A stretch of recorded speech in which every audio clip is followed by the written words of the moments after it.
A cada dia surgem mais avistamentos de fenômenos OVNIs. As histórias se multiplicam.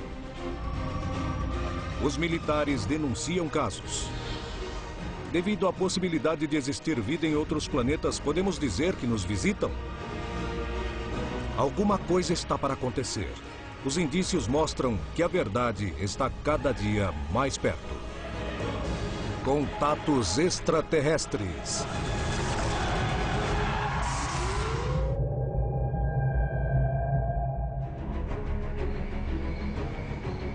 Chile, 1977. Uma patrulha militar presencia luzes estranhas durante um longo período de tempo. O chefe do batalhão se aproxima dela e desaparece. Quando volta, diz que foi abduzido. Mais de 35 anos depois, o caso continua causando polêmicas. Peru. Uma testemunha apresenta mais de 20 horas de material de vídeos com gravações de OVNIs e escolhe o deserto de Chilca para fazer uma vigília, afirmando que vai acontecer um contato com um OVNI. México. Um homem e uma mulher que não se conheciam garantem que quando eram crianças recebiam visitas em seus quartos, que se manifestavam primeiro como luzes e depois como seres de outro planeta, e apresentam supostas evidências desses encontros. Huayca, Colômbia. Um grupo de ufólogos tentará estabelecer contato com seres de outro planeta usando técnicas não convencionais. Frequentemente, a população afirma ter presenciado OVNIs e muitas vezes apresentam provas. Mas o que acontece nos casos onde afirmam ter visto alienígenas? A maioria desses incidentes acaba sendo falsa ou errada, mas outros permanecem sem explicação. Esses acontecimentos são erros de interpretação? Estamos diante da presença de fraudes? São a prova mais contundente de que estamos sendo visitados. É hora de analisar essas histórias colocando-as à prova e procurando uma explicação para os incidentes mais assustadores. O que há por trás dos casos dos contatos com OVNIs? O fenômeno da abdução na América Latina, como no Brasil, como em qualquer parte do mundo, eu creio que é dos mais importantes de toda a ufologia. Nós sabemos que para uma certa quantidade de casos de avistamentos e de aterrissagens, nós temos uma porcentagem de contatos diretos com os tripulantes dessas naves que podem, esses casos, levar às abduções. Elas são muito importantes. Há um número muito interessante que se liga ou se condiz com pesquisas feitas nos Estados Unidos e no Canadá em relação às abduções. Como 3,6% dos chilenos, e isso foi um número muito presente em todas as cidades. Como 3,6% de pessoas acreditam que foram sequestradas ou possivelmente sequestradas por seres alienígenas. Estudiosos à frente desse mistério, em várias partes do mundo, já chegaram a citar números. Por exemplo, há aqueles que defendem que nos últimos 50 anos ou 60 anos de manifestação global do fenômeno UFO de forma mais intensa, cerca de 1% da humanidade já teria sido abduzida. Esse é um número considerável. Talvez exagerado, mas mesmo nós dividimos esse número por 10, e de novo por 10, nós vamos ter um número bastante significativo de abduções. A quantidade de pessoas que dizem que tiveram contato com seres de outros planetas ou foram abduzidas é realmente assustadora. Mas quantos desses casos poderiam ser reais? De cada 10 contatados, 9 que convocam um avistamento prévio falham. E não tem uma semelhança. Inclusive, muitos deles falam de diferentes civilizações. E algumas delas que, pela lógica científica, seriam impossíveis, como alguns contatados que dizem que se comunicam com seres vindos do Sol. Eu acho que alguns deles realmente querem os 15 minutos de fame, não... Entendo bem o que falaram, mas não era o que queriam dizer. Ficam conhecidos na mídia e começam a exagerar a verdade. E ela fica muito tênue, a verdade escassa, e por isso adoram a mentira naquele momento. E geralmente não é nada do que aconteceu, se foi capturado por alienígena ou uma nave espacial. E, bom, agora que você tocou no assunto, possivelmente eu acredito que existam teorias de abduções verdadeiras. Os ufólogos são conscientes de que, para compreender o que se esconde por trás dessas histórias, devem descartar a maioria dos casos que levam às confusões, fraudes e que inclusive se tratam de distúrbios psicológicos. Porém, por que tem tanto destaque? Definitivamente, toda pessoa que diz que teve contato extraterrestre deveria passar por uma análise psicológica e psiquiátrica. É o que deveria ser feito imediatamente. Se somarmos aquele que convoca um avistamento prévio e naquele dia e hora que ele estipulou, diante de muitas testemunhas, diante de câmeras fotográficas e diante de vídeo acontece um avistamento, então poderíamos estar falando disso. Apesar de muitos membros da comunidade ufológica e científica terem dúvidas, as histórias das testemunhas que dizem ter presenciado visitas de seres de outros planetas ou terem sido abduzidas são uma das principais ferramentas para compreender o fenômeno OVNI. É possível que as histórias dos contatos sejam as mais fascinantes e polêmicas que rodeiam o fenômeno OVNI. Acontecimentos que muitas vezes se provam falsos, testemunhas que parecem não confiáveis, nos levam a desacreditar desse tipo de caso. Mas como se explicam as evidências apresentadas por muitas testemunhas?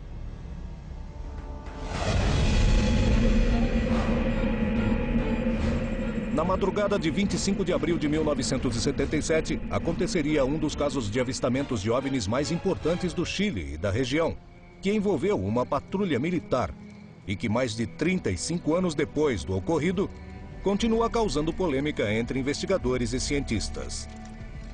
Segundo as versões, um cabo chamado Armando Valdés foi abduzido por um espaço de tempo de 15 minutos diante de várias testemunhas. Não sei se é o fato mais importante, mas é o fato mais importante em termos de mídia. A essa altura, as histórias se confundem e, às vezes, há certa imaginação e certa verdade em tudo isso.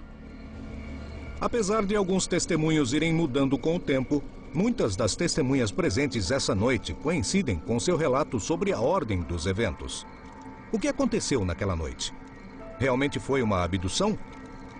Ou poderia se tratar de uma alucinação coletiva ou um erro de interpretação sobre um fenômeno conhecido?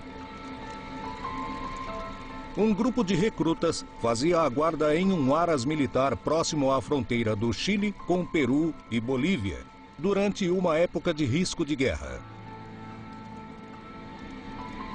Foi um dia, assim, sem novidades, é verdade. E naquela noite, nós nos abrigamos no primeiro aras e sempre fazíamos uma fogueira. E utilizávamos qualquer meio para nos aquecermos. A temperatura era consideravelmente baixa nesse setor. Era uma guarda no Aras, formada pelo cabo Armando Valdés, de 22 anos. E ele estava a mando de um grupo de 7 soldados recrutas, todos muito jovens. Os recrutas iam se deitar quando uma luz muito brilhante começou a se destacar na paisagem do lugar. Nesse momento, não suspeitavam que seriam protagonistas de uma história realmente assustadora. Vimos uma luz muito grande, uma luz resplandecente. Saía do morro, passava pelo Aras e na nossa frente essa luz se tornou maior. E começou a fazer alguns movimentos, se aproximando e se afastando do grupo. Segundo alguns, se aproximava e se afastava. Outros dizem que essa coisa permaneceu no lugar e que aumentava e diminuía de intensidade. Mas o brilho dessa luz era tão intenso que nos impedia de vermos mais além do que se tratava aquela figura. Os recrutas perceberam que estavam diante de um fenômeno realmente estranho, que apenas acabava de começar. O que era essa luz? Ao sermos surpreendidos por um objeto desconhecido, entrelaçamos os braços, formamos uma corrente. E Valdés, que naquela época era muito religioso, ele começou a gritar. Porque ele não falava, ele gritava. Identifique-se em nome de Deus. E começamos a rezar. E chegou um momento em que todos sentimos pânico, porque não sabíamos o que era. A luz se afastava e se aproximava. Se afastava e se aproximava. A luz continuou realizando movimentos estranhos, causando pavor às testemunhas que estavam muito assustadas e não compreendiam o que acontecia. Era um pânico, era uma situação de perplexidade total. A gente ficava com o olhar fixo. Eles não sabiam o que era isso. O Cabo Valdez começou a gritar para a luz, ordenando que ela se identificasse. O cabo responsável pelos recrutas ordenou que todos dessem os braços para enfrentar o que viam. Mas isso não impediu que, diante desse fenômeno inexplicável, o cabo desaparecesse na frente de todo mundo. O que aconteceu com ele? O que houve nessa noite?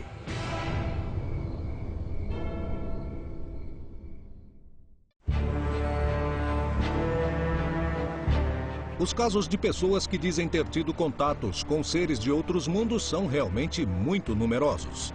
Para os investigadores, existe um grande desafio: comprovar se dizem a verdade ou se tratam de alucinações ou equívocos. Em Lima, no Peru, Assis foi testemunha de dezenas de incidentes com avistamento de OVNIs e diz possuir uma enorme evidência em fotografia e vídeo que comprovam. Além disso, ele afirma que mantém contato com seres de outros planetas. Tenho como prova mais de 20 horas desses contatos filmados. Tenho avistamentos filmados de várias naves cruzando, como manobras de aviões e também evidências do primeiro OVNI triangular da história do Peru. Depois também filmei o segundo OVNI triangular sob um contato programado que solicitei que aparecessem em Paracas e apareceram. Assis afirma que muitos desses vídeos são os resultados de contatos prévios, onde seres de outros planetas deram a informação sobre onde e quando poderiam ser vistos. Presenciei avistamentos, presenciei projeções holográficas ou energéticas dos seres da minha frente, presenciei o que chamam de tempo perdido, experiências de tempo perdido, que é contato de segundo grau, presenciei contatos tipo SLI, Street Light Interference, onde acaba a energia elétrica das casas e do povoado no lugar de contato.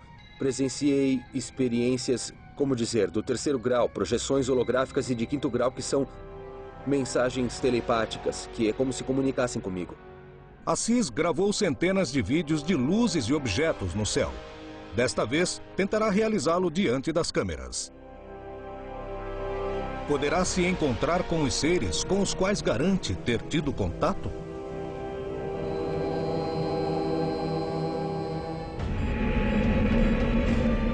Na madrugada de 25 de abril de 1977, um grupo de recrutas chilenos fazia guarda em um aras militar, em uma região muito próxima à fronteira com o Peru e Bolívia, quando foram testemunhas de uma luz que tinha um comportamento realmente estranho.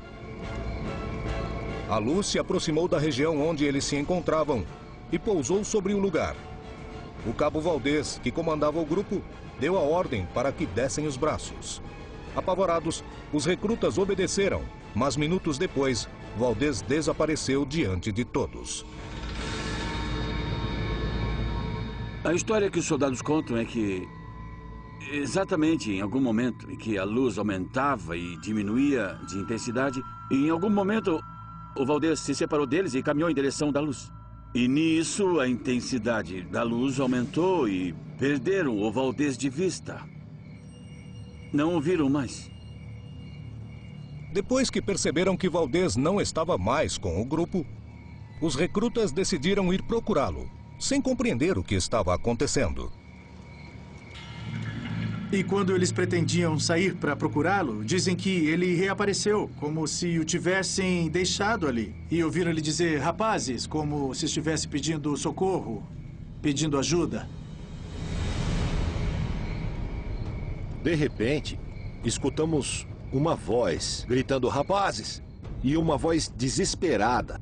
Não era uma voz clássica, rapazes. Era uma voz que pedia socorro. Não parecia ser o mesmo que tinham visto minutos antes. E não sabiam que algo mais estranho ainda estava por acontecer. Naquele momento, ele estava com o rosto desfigurado. Tremia.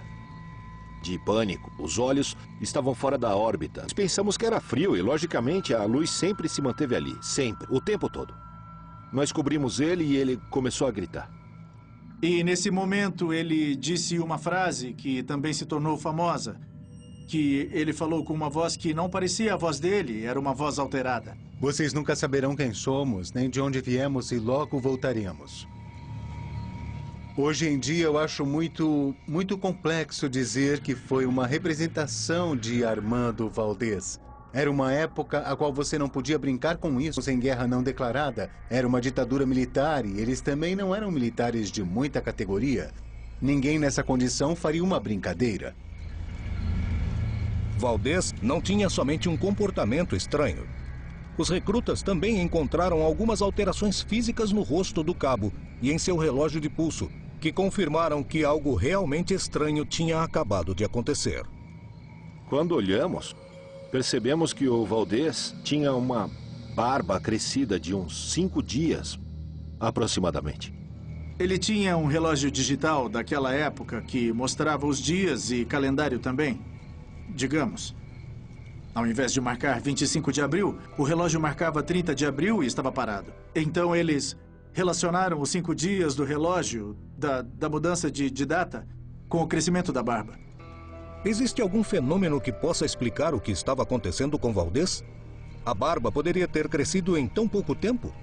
Nós médicos vimos muitas vezes que há pessoas que de um dia para o outro perdem todo o cabelo por um estresse traumático ou partes do cabelo, que é uma alopécia focalizada ou fica grisalho.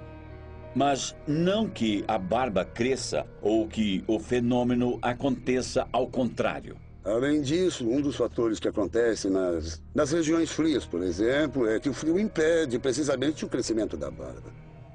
O que realmente aconteceu? Qual a relação desse fato com o relógio de pulso que estava usando e que apareceu marcando uma data diferente do dia em que aconteceu o incidente? Se tratou de uma fraude? Quando falamos com os recrutas, com os que viram isso, percebemos que realmente aconteceu um caso de avistamento de luzes de origem desconhecida e que até agora não sabemos o que era. Eu tenho a impressão de que tanto o relógio quanto a barba foi uma invenção exagerada naquele momento e que simplesmente Valdez já tinha barba naquele dia. Obviamente há um compromisso emocional aqui. Houve um acontecimento, algo extremamente interessante aconteceu, que o próprio cabo Valdez e os próprios recrutas de uma forma ou de outra foram modificando com o tempo. E também a mídia sensacionalista, mas que algo aconteceu, aconteceu. Isso é o interessante desse fenômeno e por isso temos que analisá-lo desde esse ponto de vista. Não sabemos exatamente o que é, podemos afirmar essencialmente que esse fenômeno carece de evidências claras e concretas que nos permitem esclarecer do que se trata. O fato de existir muitas contradições nesse caso, muitas dúvidas, faz com que seja um caso muito controverso. Algo aconteceu, Valdez desapareceu. Por um período de 15 minutos, 20 minutos. E ele realmente até agora não se lembra o que aconteceu nesse intervalo que esteve desaparecido? 35 anos depois de ter vivido essa experiência, hoje em dia, pelos conhecimentos que eu tenho, pelo que eu li, pelo que eu me informei e vendo os avanços da tecnologia, ainda não consigo decifrar o que nós realmente vimos. Eu sempre tive certeza absoluta de que algo ali aconteceu. Algo muito importante para as pessoas que viveram naquele momento. E que os que realmente sabem a história, que viveram e a recordam, são os recrutas. Que Valdez se perdeu em algum momento, se perdeu. Agora, o que foi que aconteceu, ninguém sabe. A polêmica ao redor do que foi chamado Incidente do Cabo Valdez continua até hoje sem ser estabelecido o que realmente aconteceu naquela noite. Mas algo parece estar claro. Os recrutas presentes foram testemunhas de um caso que não parecia ser deste mundo. No Peru, Assis se preparava para viajar ao lugar onde garante que terá contato com seres de outros planetas. O que realmente conseguirão ver?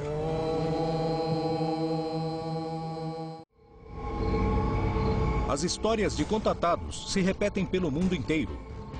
Pessoas que não se conhecem que pertencem às mais variadas culturas, ao longo do tempo fornecem relatos semelhantes sobre como esses contatos aconteceram e o que puderam ver. Isso confirma que estamos diante da presença de seres de outros planetas? Ou se trata de uma perturbação psicológica? Há um histórico de longo prazo por trás desse fenômeno, que é de moldar a consciência coletiva das massas para aceitar uma presença realmente alienígena. Quer dizer, uma sofisticada civilização que está nos monitorando. E se sugere que eles estão nos monitorando como antropólogos cósmicos. E os contatados são experimentos sociológicos para ver como podem penetrar em uma sociedade e como eles podem dar determinada mensagem. No caso dos contatos, existe também um quadro claro, conhecido como delírio messiânico. E com toda essa ideia de que eu tenho uma mensagem para entregar, uma mensagem e uma missão nessa terra. E essa missão geralmente tem muita relação com os fenômenos históricos que não acontecem. Antigamente, a maioria dos contatados não falavam do tema da paz mundial. E hoje a mensagem é que temos que salvar a Terra, que temos que cuidar do aquecimento global e coisas desse estilo. Os casos de contatados despertam enormes polêmicas na comunidade científica e ufológica em relação à possibilidade de que exista vida em outro planeta e de que somos visitados. Cada vez que fazemos perguntas complexas, perguntas de física, por exemplo, de matemática, não conseguimos resposta. Parece que não estão interessados em ciências como nós. Digamos que voltamos à época quando Cristóvão Colombo estava chegando às margens da América pré-colombiana. Suponhamos que vemos o Colombo chegando, desembarcando, e nos aproximamos e lhe mostramos nossos telefones celulares e dizemos: olha, isso existe. Mesmo ele sendo o homem mais sábio do mundo, naquele instante não teria entendido. Imagina uma situação que nos dura 1000 anos de superação, de evolução. Então, os contatados recebem informações do tipo filosófica, do tipo mística, porque é o que realmente resta na psicologia. Porque não vamos entender como um OVNI funciona. As histórias de contatados despertam todos os tipos de polêmicas sobre a veracidade das testemunhas e suas histórias. Porém, o que acontece nos casos nos quais os envolvidos apresentam evidências? Há anos, no Peru, Assis afirma que ele foi contatado por seres provenientes de outros planetas que lhe dão indicações de quando se manifestarão como OVNIs que ele mesmo gravou e fotografou. Possui mais de 20 horas de material com imagens realmente assustadoras, que parecem fugir de qualquer explicação possível. Assis tentará demonstrar sua capacidade para estabelecer contato com seres de outros planetas. Combinamos uma data para entrar em contato com seres extraterrestres, para determinarmos que eles aparecessem no deserto de Chilca. Lá será feita uma vigília. É um lugar especial, um lugar afastado. Vamos ter uma espécie de preparação, digamos, para estar em uma melhor sintonia vibracional, para conseguir estabelecer esse contato. À noite, no começo da noite, eles irão aparecer. Um grupo de ufólogos acompanhará a vigília para garantirem que um fenômeno inexplicável não será confundido com um OVNI. Estou aqui porque é importante verificar que o caso de Assis é genuíno. É um caso onde, aparentemente, as presenças extraterrestres estão tentando se comunicar com o planeta Terra de uma maneira séria. Assis decide realizar a vigília no mesmo lugar onde garante ter sido testemunha de avistamentos de naves em outras ocasiões. Muito bem, rapazes, esse é o lugar que no dia 30 de novembro o contato aconteceu justamente nessa região e as primeiras naves apareceram por esses morros. Imediatamente, depois de arrumar o lugar para que a vigília fosse realizada, eles começaram a preparar os objetos que levaram para a região, que lhes permitirão fazer um monitoramento mais detalhado do que possa acontecer. Os aparelhos que trouxe são um detector de campos eletromagnéticos naturais. Também trouxe um aparelho que serve para detectar campos eletromagnéticos de instrumentos eletrônicos de aparelhos. E uma filmadora que utiliza raios infravermelhos e a luz ultravioleta para detectar, porque às vezes o que os olhos não veem sai na câmera. Bom, o convite já está feito. Realizamos anteriormente, houve uma coordenação Já houve avistamentos confirmados que estariam presentes no dia de hoje.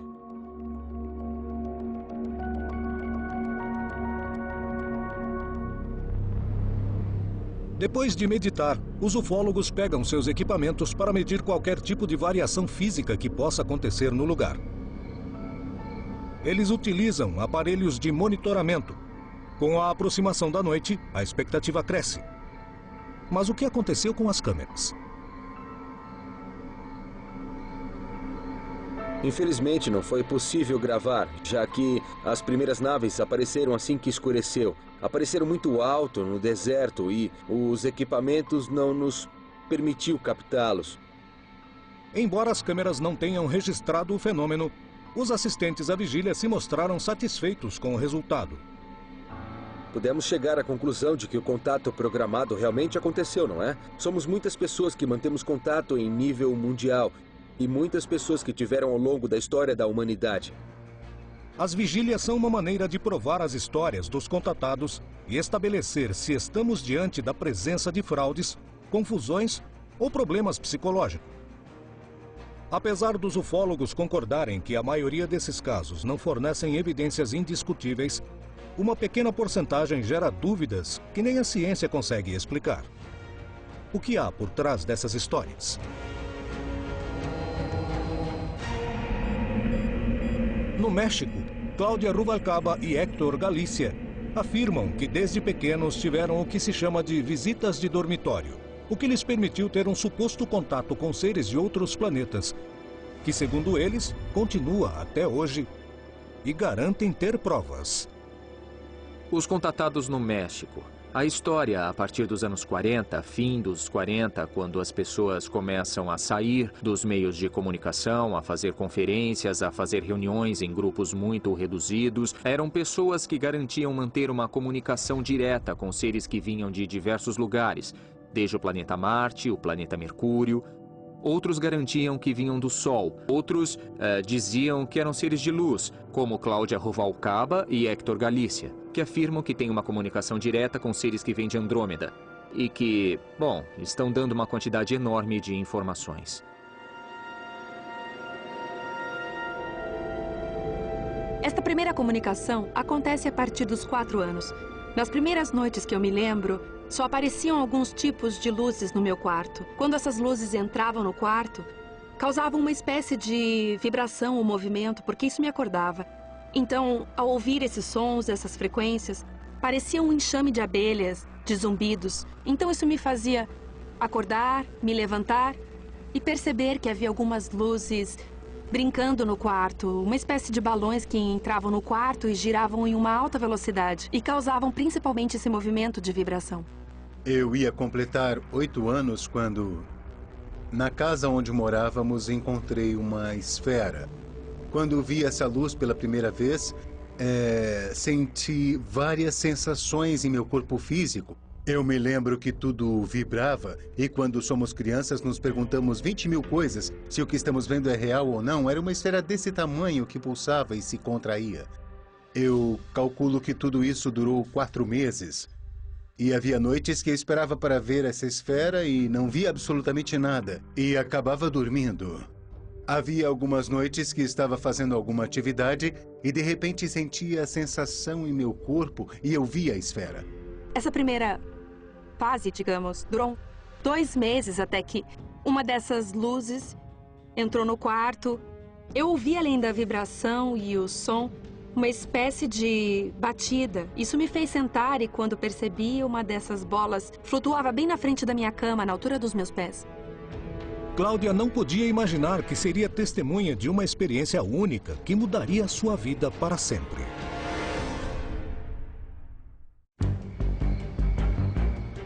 As histórias de pessoas que dizem ter feito contato com seres de outros planetas se repetem ao longo do tempo e da região, questionando nosso sistema de crenças. Porém, elas nos permitem nos aproximarmos do fenômeno OVNI e podem ser a chave para compreender se estamos sendo visitados. No México, Cláudia Ruvalcaba e Héctor Galícia afirmam ter recebido visitas de dormitório desde pequenos e eles permitiram estabelecer um suposto contato com seres de outros planetas. que, segundo eles, mantêm até hoje e afirmam possuir evidências. Quando abri os olhos, é como se aquela figura tivesse aberto uma espécie de zíper e aparece uma figura humana bastante comprida.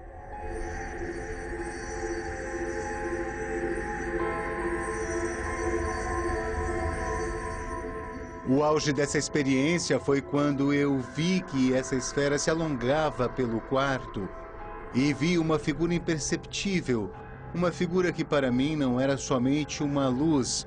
Eu já via um contorno de uma cabeça, eu via ombros, via braços, via o corpo inteiro. Tanto Cláudia como Hector receberam mensagens de indivíduos diferentes que deveriam ser transmitidas. De que se tratam esses supostos contatos? O que diziam essas mensagens? O compromisso começa conosco. Será possível uma grande mudança, que é o que eles realmente querem que aconteça na espécie humana. Simplesmente o que esses seres extraterrestres desejam é viver em harmonia conosco. Isso é tudo. Quando tive o primeiro diálogo com aquele ser que apareceu, ele me deu uma informação e me comenta que são as pessoas que vieram do sistema de Andrômeda, dessa galáxia que está no sistema de Andrômeda. E ele me dizia que, na verdade, a origem dessa comunicação com a humanidade sempre aconteceu. Que eles observam essa humanidade, que somos um projeto, que fazemos parte da realidade deles e que sempre estiveram presentes. Na verdade, nossa história humana faz parte deles. Cláudia e Hector decidiram que era melhor não conversar esse assunto com ninguém. Assim como muitas pessoas que vivem experiências semelhantes, eles acreditavam que revelar esse tipo de incidentes podia afetar sua imagem diante do resto da sociedade. As supostas experiências de contato que Cláudia e Hector viveram se repetiram ao longo dos anos.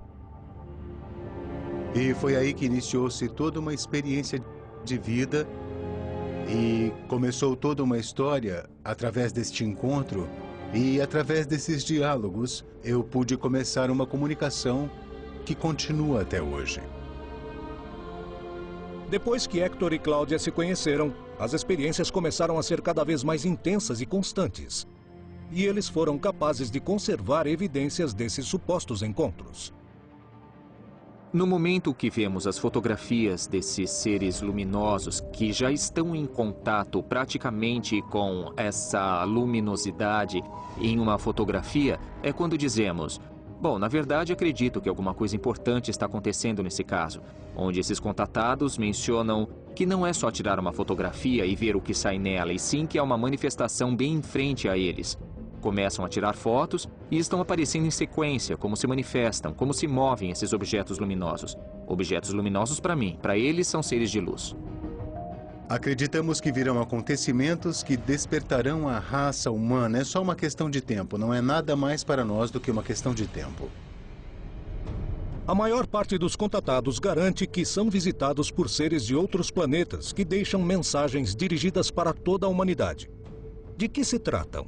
Como interpretá-las? Não é mais a clássica história dos anos 40, 50, 60, até chegar a 2000 dos contatados, que temos que cuidar dos bosques, que temos que cuidar dos animaizinhos, que devemos ser melhores como pessoa. Não. Pelo menos nesse caso, a experiência deles, conhecida no México como seres de luz, é que a grande mensagem desses seres extraterrestres é: comprometam-se com vocês mesmos. E que agora estão usando essa informação para dividi-la com o público, com as pessoas que estão interessadas em suas experiências. E essas experiências nos remetem a que deve haver ou deve existir, de parte do ser humano, um compromisso, mas com nós mesmos. Em qualquer parte que olhamos e começamos a ver o fenômeno, eles, como costumamos dizer, estão aumentando. A cada dia existirão mais e mais e mais, até que seja um contato iminente. Nos dias de hoje, muitos investigadores usam a experiência dos contatados como uma maneira de compreender melhor o fenômeno OVNI. O que se esconde por trás dessas histórias? Em Penha de Huayca, a 45 quilômetros de Bogotá, a capital da Colômbia, há séculos é um lugar de denúncias constantes sobre luzes estranhas. Muitas testemunhas garantem terem sido contatadas. É um lugar considerado pelos espanhóis, antigamente, os conquistadores que vinham para cá, como o Morro das Luzinhas Dançantes. realmente estamos em um território que ainda temos essas energias dos muiscas, ainda temos essas energias onde se acreditavam nos deuses, onde acontecem fatos que não podemos afirmar certo e cientificamente o que acontece em nosso território. Conseguimos gravar objetos voadores não identificados em contatos imediatos de 1º, 2º e 3º e 4º grau nessa região, onde, aparentemente, muitos camponeses garantem ter visto os tripulantes das naves. Tivemos avistamentos de alguns objetos que não conhecemos, até na linguagem dos muiscas. Inclusive, aparecem esculpidos alguns objetos nas pedras. Sabemos que aproximadamente no ano de 1542 apareceram os primeiros OVNIs, ou as primeiras luzes. Um grupo de investigadores de OVNI passará a noite diante da montanha e utilizará técnicas não convencionais para tentar compreender o fenômeno. Vamos detectar que tipo de entidade ou que tipo de energia existe aqui e por que saem da montanha. Se há alguma presença, pode fazer contato conosco? Em Penha de Roica, as luzes vêm acompanhando a paisagem celeste há centenas de anos. Histórias de moradores, lendas e até o nome de certos lugares comprovariam esses eventos. Essa paisagem única será o cenário do qual um grupo de investigadores realizará uma vigília, aplicando métodos inovadores, e tentarão estabelecer contato com seres de outros planetas. Vamos a um lugar que é um portal, trouxemos nossos equipamentos, câmeras de vídeo, trouxemos telescópios e uma série de instrumentos para poder captar as imagens dos OVNIs que saem desse morro. Com a chegada da noite, os investigadores se preparam para começar sua vigília.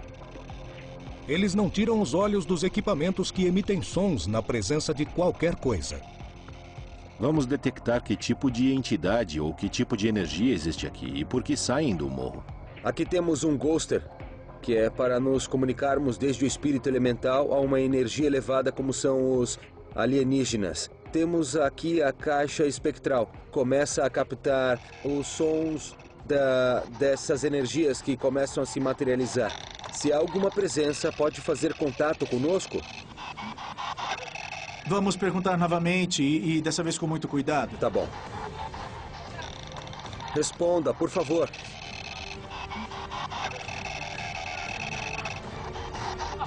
Isso. Você é de procedência extraterrestre? Precisamos de uma manifestação no céu. Podemos tirar fotos. Vamos ver se aparece. E o Jairo, ou Jairito, é o que tira fotos aqui? Aqui é o Jairo. Eu vou tirar umas fotos e queria que estivesse presente para fazer um vídeo ou uma foto, quer em grupo ou quer sozinho. Sozinho. Sozinho? Pode mostrar? A coordenada. Em que lugar é possível? À direita. Enquanto Jairo se retira para tirar a suposta fotografia, o resto do equipamento fica no lugar. Estava em cima. Tirei uma foto e aqui está a parte em que estava em cima.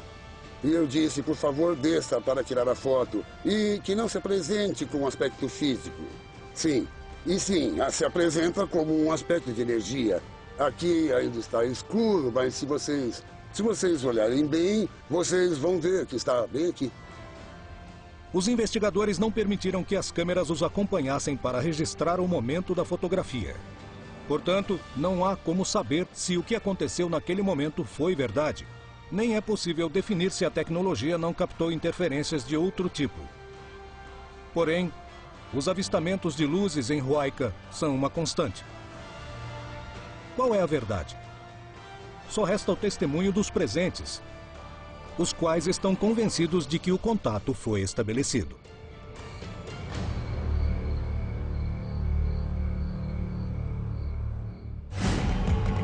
Os casos de contatados foram uma complexidade extra na hora de estudá-los, já que poucas vezes se apresentam mais provas que testemunhos dos que presenciaram semelhante fenômeno. Como saber se são verdadeiros? O que há por trás desses casos? São perturbações psicológicas? Alucinações?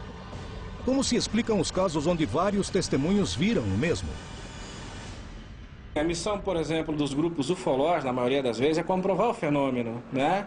Esses grupos ufológicos da linha técnico-científica, comprovar o fenômeno. Isso já, como eu disse, já está comprovado.